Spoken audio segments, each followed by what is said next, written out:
নমস্কার। নকশি খাতায় আপনাদের সবাইকে স্বাগত। কেমন আছেন সকলে? আশা করি শান্তিতে আছেন, সুস্থ আছেন। আজ যে লেখাটি পড়ছি তার নাম এক্সট্যাসি, লেখা ঋত্বিক কুমার ঘটক। পালিয়ে এসেছি। এখানে জীবন নীল, শত সহস্র সমস্যা মাথা চাড়া দিয়ে ওঠে না প্রতি মুহূর্তে। দেশকর্মী বলে এককালে নাম ছিল। জেলে গিয়েছি একবার, আগস্ট আন্দোলনের সময়। জীবন পণ করেছিলাম তখন। এ সময় সে কথা ভাবলেও কেমন অদ্ভুত লাগে। তারপর তারপর কোথা দিয়ে কি যন্ত্রণায় কেটে গেল কয়েকটা বছর। ধীরে ধীরে আমার মনের মধ্যে একটা ক্ষোভ আর বেদনা জাগরুক হয়ে উঠতে লাগলো। আর সহ্য করতে পারছিলাম না ওই কান্না আর কান্না। অধীর হয়ে উঠছিলাম ভেতরে ভেতরে। তারপর প্রথম সুযোগেই কাপুরুষের মতো পালিয়ে এসেছি। প্রতিটি দণ্ড এখানে কাটে না চিন্তা আর সমস্যার উড়নাজালে। আমার মনের ভেতরটা কেমন শান্ত হয়ে গেছে এখানে এসে। অলস কল্পনা নিয়ে এখানে আমি ঘর করি। এই মধ্যপ্রদেশের মধ্যতম প্রদেশে জংলা রুক্ষ প্রকৃতি আর গভীর নীল আকাশের কাছাকাছি থেকে আমি স্থির করেছি, আর আমি ভাববো না ওসব সমস্যার কথা। আমি বাঁচব মুহূর্ত থেকে মুহূর্তে স্রোতে গা এলিয়ে দিয়ে, প্রতি মুহূর্তকে নিংড়ে তার সব রসটুকু আহরণ করব, যেন একটুও বাদ না যায়। এখন বসন্তকাল। এখানে মহুয়া আর পলাশ গাছেরা কি কাণ্ডটাই না বাঁধিয়েছে। ওদের বিমোহিত চোখে আমি দেখব।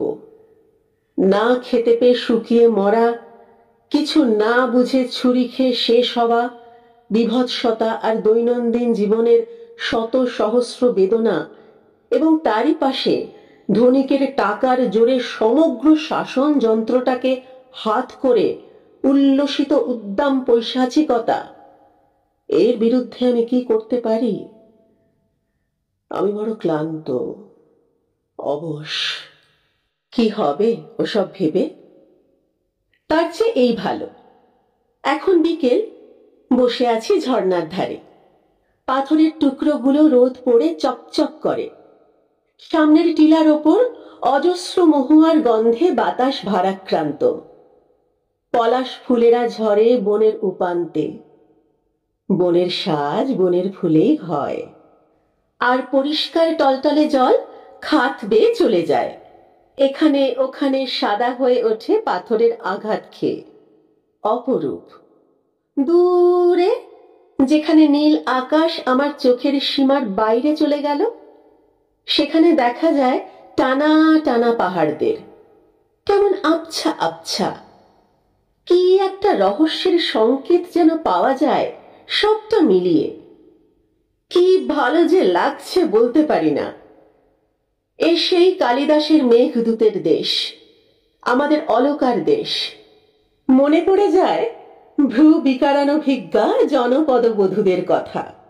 সেই সঙ্গে মনে পড়ে আমার বাস্তব ও কল্পনার সংমিশ্রণে তৈরি মানসীর কথা। জীবনের এক একটা অবস্থায় আমি তাকে এক এক রূপে এঁকেছি। সে কেমন হবে আমার জীবনের পট পরিবর্তনের তালে তালে এর উত্তরও বদলেছে। কখনো শান্ত স্নিগ্ধ সাধারণ একটি মেয়ে, কখনো বা উজ্জ্বল বহ্নি স্বরূপিণী আদর্শ দ্রঢ়িষ্ঠা কঠিন এক গৌরী। কিন্তু এই মুহূর্তে যাকে দেখলাম, সে তো তাদের একটাও নয়। আর কল্পনার তিলমাত্র নেই তার কোথাও। সে আমার সামনে জল নিচ্ছে ঝর্ণা থেকে। ভ্রু বিকারানভিজ্ঞা তাকে বলা যায়, কিন্তু আর্য রক্ত সম্ভূতা শুভ্র বর্ণা সে নয়। একটি গোঁড় মেয়ে। সামনের টিলাটার ওপারে একটা গোঁড়দের গাঁ আছে জানতাম। এ বোধহয় তাদেরই মেয়ে। তেল চুকচুকে কালো চুল, মাঝে সিঁথি করে টেনে পেছন দিকে বাঁধা, স্বাস্থ্যপূর্ণ, ঘন কালো তার গায়ের রং, টানা দুটো চোখ, লালে সাদায় ডুরে শাড়ি তার কোমরে আঁট করে বাঁধা। একজন শিক্ষিত ভদ্র সন্তানের চোখে আকর্ষণ করার মতো হয়তো তার কিছু নেই, তবু সেই সামায়মান অন্ধকারে, সেই বিচিত্র আবেষ্টনীর মধ্যে ক্ষণেকের জন্য তাকে নিচু হয়ে জল নিতে দেখলাম যখন, সে এক অনবদ্য রূপে আমার সামনে প্রতিভাত হলো। সে যেন এই বন প্রদেশে পৃথিবীর আদি নারীর প্রতীক রূপে ভেসে উঠল। সন্ধ্যা ধীরে ঘনিয়ে আসে। মেয়েটি জল তুলে চলে যায় গাঁয়ের দিকে। যাবার আগে পরিষ্কার কাপড় পরা বিজাতীয় লোকটার দিকে চকিতে একটা চাহনি হেনে যায়। সে চাহনিতে ভরা শুধু কৌতূহল। সে যাচ্ছে, ওর হাঁটার ভঙ্গি আমার কাছে এত সুন্দর লাগছে, আমি তাকিয়ে থাকি তার গমন পথের দিকে, যতক্ষণ সে উতরাইয়ে নেমে চোখের আড়াল না হয়। কি হবে আমার অন্য সব বিচার বিবেচনায়? দূর হোক সব। কাল আমি যাব ওখানে, ওদের সেই গায়ে। আমি যদি ওকে বিয়ে করে সারাটা জীবন ওদের সঙ্গে নেচে আর মহুয়ার রস খেয়ে কাটিয়ে দিই, কোথায় আমার সর্বস্বহানি হবে? সারাটা জীবন ওখানে আমার কাটবে, চিন্তার স্থান থাকবে না, বড় বড় সমস্যা দেখা দেবে না প্রতিপদে। ওদেরই একজন হয়ে ওদের মাঝে একটা সাধারণ চাষির কাজ করে থাকতে চাই যদি আমি, কি এমন অপরাধ হবে তাতে? মানব গোষ্ঠী যার সন্ধানে বেরিয়েছে, শান্তি তা কি ওখানে মিলবে না? আদিম মানুষের ধর্ম আর বিশ্বাস নিয়ে চলবো সেখানে, অনেক সমস্যাই থাকবে না তাতে। আজ এই ক্ষণটিতে অজ্ঞানতাই আশীর্বাদ কথাটা কি বিশেষ একটা অর্থ নিয়ে আমার সামনে দাঁড়ালো। ওই মেয়েটির নাম হয়তো মুংরি, কি রঙ্গিলা, কি ময়না। আমি সারাদিন ওই বড় পাহাড় তলাটার তলায় উঁচু নিচু জমির খানিকটা চাষ করতে থাকবো। দুপুর বেলায় খাবার সময় তাকে আসতে দেখবো ওই চড়াইয়ের পথ ধরে। সাঁঝ হলে আসবো বাড়ি, গাঁয়ের সবার সঙ্গে নাচবো আদিম নাচ, পৃথিবীর মানবের প্রথমতম নাচ। বাঁশি বাজবে, যেমন বেজে এসেছে চিরকাল। মাদলের শব্দে মাথায় নাচের নেশা ঢুকে যাবে। তখন হয়তো কান্নায় কান্নায় পৃথিবী ভেঙে পড়বে, ঘুমের ঘোরেও সে ছটফট করবে। তৃতীয় মহাযুদ্ধ হয়তো রক্ত তাণ্ডবে কাঁপিয়ে তুলবে 10 দিক। আমি তার কিছুই জানতে পারবো না। আমার ক্ষেতের পাশের রাস্তা দিয়ে মোটর হাঁকিয়ে যাওয়া বাবুর দিকে তাকিয়ে থাকবো অবাক চোখে। সন্ধ্যা ঘনিয়ে রাত এসে গেল এখানে। সামনের দৃশ্যপট কে যেন অদৃশ্য তুলি দিয়ে আঁধারে আঁধারময় করে তুলল।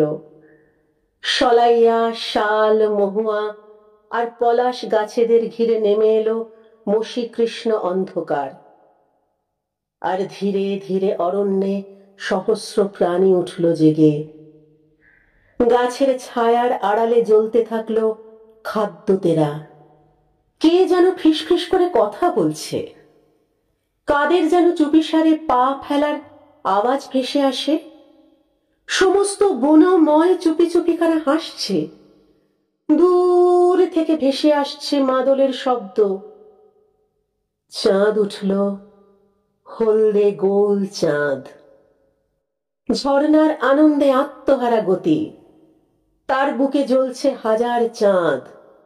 মিঠে হাওয়া বইছে পূব দিক থেকে। পাশের ফাঁকা জায়গাটিতে এক ঝলক চাঁদের আলো এসে ছড়িয়ে পড়েছে। পাশে তার আঁধারে গা হেলিয়ে গাঢ়তর আঁধারে মগ্ন পিঙ্গল অরণ্যানীর স্তূপ। সমস্ত ছবিটাকে কে যেন মুছে মুছে আবছা করে তুলল। সবটা মিলিয়ে মনে হচ্ছে যেন এটা the land of the lotus Eaters. শব্দগুলো সব দুরাগত বলে মনে হয়। একটা হাত নাড়াও এখানে বাড়তি খাটুনি। ধ্যানভঙ্গ হবে এই বিশালতার।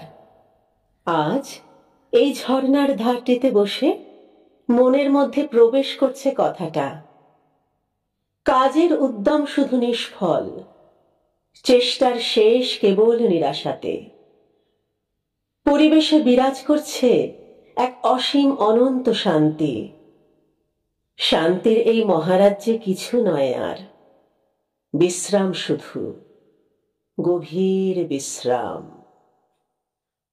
অলস অর্ধনিমিলিত চোখে দেখে যাওয়া আর কান পেতে ধরতে চেষ্টা করা প্রকৃতির মহাসঙ্গীত। না, কালই যাব আমি মেয়েটির খোঁপায় পরিয়ে দিতে পলাশ গুচ্ছ, ওখানেই থাকব। হারানো ছেলেটি আজ তেপান্তরের মাঠ পেরিয়ে 7 সমুদ্র ডিঙিয়ে ভীরু মন নিয়ে তার বহু দিনের ভুলে যাওয়া ঘরের সামনে এসে দাঁড়িয়েছে। সমগ্র পৃথিবীর ভ্রুভঙ্গি সহ্য করা এখন কিছুই না। যে স্বাদ পেয়েছি, যে রস খরিত হচ্ছে এই বনে প্রান্তরে, তার মধ্যে লীন হয়ে আমি পাগল হয়ে যাব। তবু মেয়েটিকে বিয়ে করে চিরকাল সুখে থাকতে পারবো তো? সকলে খুব ভালো থাকবেন, আনন্দে থাকবেন, সুস্থ থাকবেন। আর ওই যে এক্ষুনি পড়লাম, মানব গোষ্ঠী যার সন্ধানে বেরিয়েছে, চিরটা কাল ঘুরে বেড়াচ্ছে শান্তির খোঁজে, পরিবারের সকলকে নিয়ে শান্তিতে থাকবেন। শিগগির দেখা হচ্ছে। আজ আসি।